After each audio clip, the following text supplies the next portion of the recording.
दोस्तों, क्या वाकई पश्चिम बंगाल के बॉर्डर इलाके में कुछ बड़ा होने वाला है? क्या वजह है कि अचानक हजारों लोगों की भीड़ सीमावर्ती क्षेत्रों की तरफ बढ़ती दिखाई दे रही है? और आखिर ऐसा कौन सा डर है जो लोगों को बेचैन कर रहा है? आज की शुरुआत करते हैं इसी बड़े सवाल से। जैसे जैसे पश्चिम बंगाल से जुड़ी घटनाएं सामने आ रही हैं, वैसे वैसे माहौल और ज्यादा गर्म होता दिखाई दे रहा है। इसी बीच शुभेंदु अधिकारी का एक बयान भी लगातार चर्चा में बना हुआ है, जिसमें उन्होंने साफ शब्दों में कहा है कि बांग्लादेशियों को यहां से जाना ही होगा।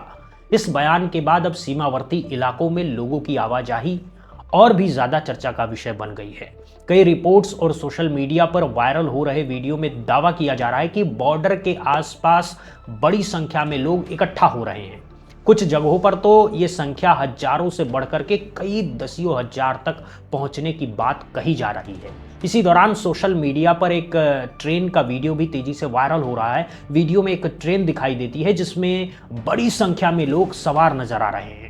हालांकि वीडियो की स्वतंत्र पुष्टि अभी नहीं हुई है और ये साफ तौर पर नहीं कहा जा सकता कि उसमें कौन लोग हैं या वो ट्रेन कहां से आ रही है, लेकिन सोशल मीडिया पर कई लोग दावा कर रहे हैं कि उसमें बांग्लादेशी नागरिक मौजूद हैं।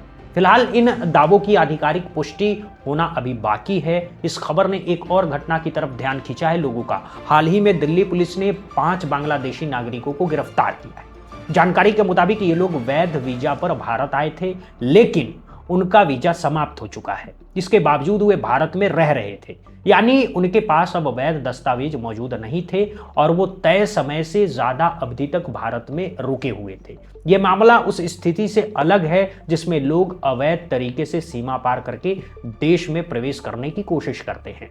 एक तरीका यह माना जाता है कि लोग सीधे सीमा पार कर अंदर आ जाएं और फिर स्थानीय आबादी में घुल मिल जाएं, खासकर उन इलाकों में जहां भाषा और रहन सहन काफी हद तक मिलता जुलता हो। हालांकि भारत और बांग्लादेश में बोली जाने वाली बंगाली भाषा एक जैसी नहीं है, दोनों में काफी अंतर मौजूद है। लेकिन कई बार सीमा पर तैनात जवान किसी दूसरे राज्य से भी हो सकते हैं।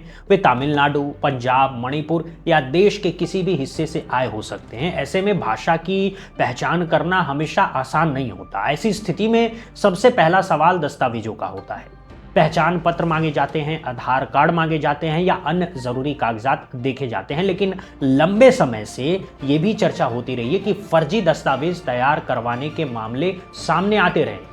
यही वजह है कि अब पहचान और सत्यापन की प्रक्रिया पहले के मुकाबले कहीं ज्यादा सख्त होती जा रही है। कहा जा रहा है कि अब पुराने तरीके धीरे धीरे काम करना बंद कर रहे हैं और सुरक्षा एजेंसियां पहले से ज्यादा सतर्क हो गई है। इसी कारण सीमा क्षेत्रों में लोगों की गतिविधियों पर भी कड़ी नजर रखी जा रही है। सबसे बड़ी बात यह है कि लोगों के बीच एक डर लगातार दिखाई दे रहा है। चर्चा यह भी है कि अगर कोई व्यक्ति अवैध रूप से भारत में रह रहा है और उसकी पहचान हो जाती है तो उसके खिलाफ सख्त कार्रवाई की जा सकती है। यही आशंका अब कई लोगों को बेचैन कर रही है और इसी वजह से बॉर्डर क्षेत्रों में बढ़ती भीड़ को लेकर के तरह तरह की चर्चाएं सुनने को मिल रही है। लेकिन दोस्तों, मेरा सवाल आज भी वही है, अगर कार्रवाई करनी ही थी तो क्या ये कदम पहले नहीं उठाया जा सकता था? आखिर इतने सालों तक इन अवैध घुसपैठियों के खिलाफ सख्ती क्यों नहीं दिखाई गई? आलोचकों का आरोप है कि राजनीतिक फायदे के लिए इन लोगों को नजरअंदाज किया गया, क्योंकि माना जाता था कि ये एक खास वोट बैंक का हिस्सा बन सकते हैं। और जब वोट बैंक की राजनीति का समीकरण बिगड़ने लगा तो तब पूरे मुद्दे ने नया मोड़ ले लिया। हाल ही में दिल्ली में 5 बांग्लादेशी नागरिकों की गिरफ्तारी की खबर सामने आई। अब कुछ लोग कह सकते हैं कि जब देश में अवैध रूप से रहने वालों की संख्या को लेकर के लाखों और करोड़ों तक के दावे किए जाते हैं तो सिर्फ 5 लोगों की गिरफ्तारी को इतनी बड़ी खबर क्यों माना जा रहा है? दरअसल यहां संख्या से ज्यादा महत्वपूर्ण है प्रक्रिया, क्योंकि पहली बार ऐसा दिखाई दे रहा है कि पहचान, गिरफ्तारी और डिपोटेशन यानी वापस भेजने की कार्रवाई एक व्यवस्थित तरीके से आगे बढ़ रही है। यही वजह है कि इस खबर को कई लोग एक बड़े अभियान की शुरुआत के रूप में देख रहे हैं।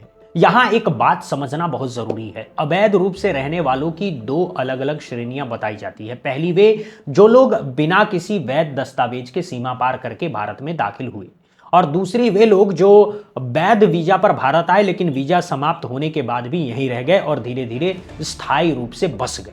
अब खबरें आ रही है कि ऐसे मामलों की पहचान कर कार्रवाई की जा रही है। जिन लोगों के दस्तावेज वैध नहीं हैं या जिनका वीजा समाप्त हो चुका है, उनके खिलाफ कानूनी प्रक्रिया शुरू की जा रही है।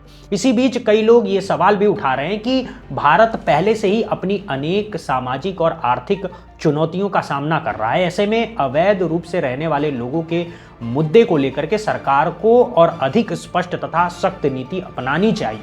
पूर्वोत्तर भारत और सीमावर्ती राज्यों का जिक्र भी लगातार होता रहा है। खास करके असम, त्रिपुरा, मेघालय, मिजोरम और पश्चिम बंगाल जैसे राज्यों में अवैध घुसपैठ का मुद्दा वर्षों से राजनीतिक और सामाजिक बहस का हिस्सा रहा है। कई रिपोर्टों और राजनीतिक बयानों में यह दावा किया जाता रहा है कि इन क्षेत्रों में जनसंख्या के स्वरूप पर भी इसका प्रभाव पड़ा है, लेकिन समर्थकों का कहना है कि मामला सिर्फ कानून तोड़ करके देश में प्रवेश करने तक सीमित नहीं है। उनके अनुसार राष्ट्रीय सुरक्षा भी एक बहुत बड़ा मुद्दा है। हालांकि ये ध्यान रखना बहुत जरूरी है कि किसी भी व्यक्ति या समूह को कट्टरपंथी या आतंकी संगठन से जोड़ने का दावा केवल जांच एजेंसियों और अदालतों द्वारा प्रमाणित तथ्यों के आधार पर ही माना जाना चाहिए। सुरक्षा एजेंसियां लंबे समय से इस बात पर जोर देती रही है कि सीमा प्रबंधन, दस्तावेजों की जांच और संदिग्ध गतिविधि पर निगरानी राष्ट्रीय सुरक्षा के महत्वपूर्ण हिस्से हैं। यही वजह है कि अब सीमा सुरक्षा, पहचान सत्यापन और कानूनी कार्रवाई को पहले से ज्यादा प्राथमिकता दी जाती हुई दिखाई दे रही है।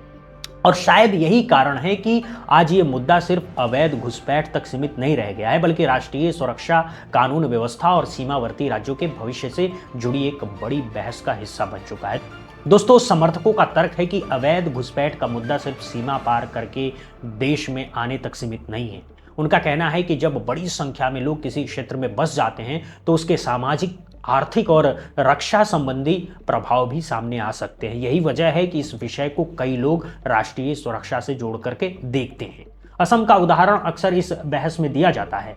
असम भौगोलिक रूप से काफी बड़ा राज्य है और वहां ब्रह्मपुत्र जैसी विशाल नदी बहती है, जिसकी वजह से बड़ी मात्रा में उपजाऊ भूमि उपलब्ध है। राज्य के कई हिस्सों में जनसंख्या घनत्व देश के अन्य क्षेत्रों की तुलना में अपेक्षाकृत कम माना जाता है। इसी कारण वर्षों से ये चर्चा होती रही है कि सीमावर्ती इलाकों में नई बस्तियां बसने और आबादी के पैटर्न में बदलाव की घटनाओं पर लगातार नजर रखी जानी चाहिए। कुछ सुरक्षा विशेषज्ञों का मानना है कि जहां भी प्रशासनिक निगरानी कमजोर पड़ती है, वहां आपराधिक या कट्टरपंथी नेटवर्क पैर जमाने की कोशिश कर सकते हैं। हालांकि ये जरूरी है कि किसी भी व्यक्ति या समुदाय को बिना ठोस सबूत के ऐसे संगठनों से न जोड़ा जाए। सुरक्षा एजेंसियां केवल प्रमाणित तथ्यों और जांच के आधार पर ही कार्रवाई करती है। यही कारण है कि कई लोग इस पूरे मुद्दे को केवल जनसंख्या परिवर्तन की बहस नहीं मानते, बल्कि इसे एक सीमा सुरक्षा, पहचान सत्यापन और राष्ट्रीय सुरक्षा से जुड़ा विषय बताते हैं। उनका तर्क है कि अगर अवैध तरीके से रहने वाले लोगों की पहचान नहीं की गई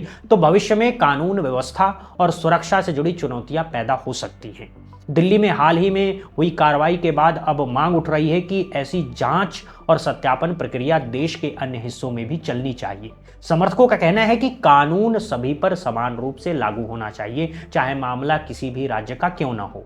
जिन लोगों के पास वैध दस्तावेज नहीं हैं या जो तय अवधि से अधिक समय से अवैध रूप से रह रहे हैं, उनके मामलों की कानूनी समीक्षा की जानी चाहिए। इसी बीच केंद्रीय गृह मंत्री अमित शाह ने हाल ही में सीमा सुरक्षा से जुड़े कार्यक्रमों और आधुनिक तकनीकों पर भी चर्चा की।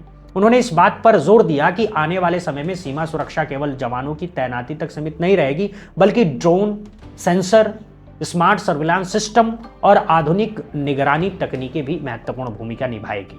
सीमा से जुड़े कई ऐसे इलाके हैं जिनके बारे में आम लोगों को ज्यादा जानकारी नहीं होती है, लेकिन सुरक्षा बल उनके भूगोल और चुनौतियों से भली भांति परिचित होते हैं।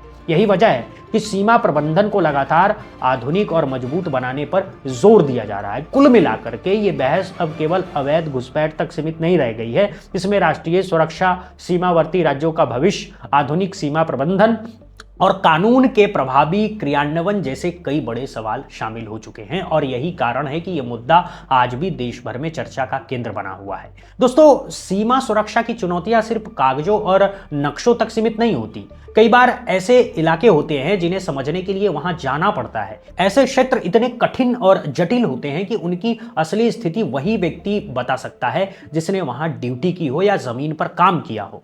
दोस्तों, मेरे कई जानने वाले कुछ साल पहले बीएसएफ के साथ सीमावर्ती इलाकों में जाकर के शूटिंग की थी। वहां जाकर के उन्होंने ये बताया, उन्हें ये एहसास हुआ कि कई जगहों का भूगोल इतना चुनौतीपूर्ण है कि निगरानी करना आसान नहीं होता। कहीं दलदली जमीन है, कहीं सूखे नाले हैं, कहीं वीरान इलाके और कहीं ऐसी जगहें जहां दूर तक कोई आबादी नजर नहीं आती। ऐसे क्षेत्रों का फायदा उठा करके घुसपैठ की कोशिश होने की आशंका हमेशा बनी रहती है। यही वजह है कि पिछले कुछ वर्षों में सीमा पर फेंसिंग, आधुनिक निगरानी उपकरणों और तकनीकी सुरक्षा व्यवस्था पर लगातार निवेश बढ़ाया गया है। उद्देश्य साफ है, जो लोग अवैध तरीके से सीमा पार करने की कोशिश करते हैं उन्हें शुरुआती स्तर पर ही रोका जा सके। लेकिन यहाँ एक बहुत बड़ा सवाल खड़ा होता है, अगर सीमा पर सुरक्षा पहले से ज्यादा मजबूत हो रही है और नई फेंसिंग की भी तैयारी हो रही है, तो उन लोगों का क्या होगा जो पहले से भारत के भीतर मौजूद है? यही वो सवाल है जिस पर अब सबसे ज्यादा चर्चा हो रही है। कई विश्लेषकों का मानना है कि सीमा पर फेंसिंग भविष्य की घुसपैठ को कम कर सकती है, लेकिन जो लोग वर्षों पहले आकर के अलग अलग राज्यों में बस चुके हैं, उनकी पहचान और कानूनी स्थिति की जांच एक अलग चुनौती है। इसीलिए अब मांग उठ रही है कि देश भर में एक व्यवस्थित सत्यापन अभियान चलाया जाए।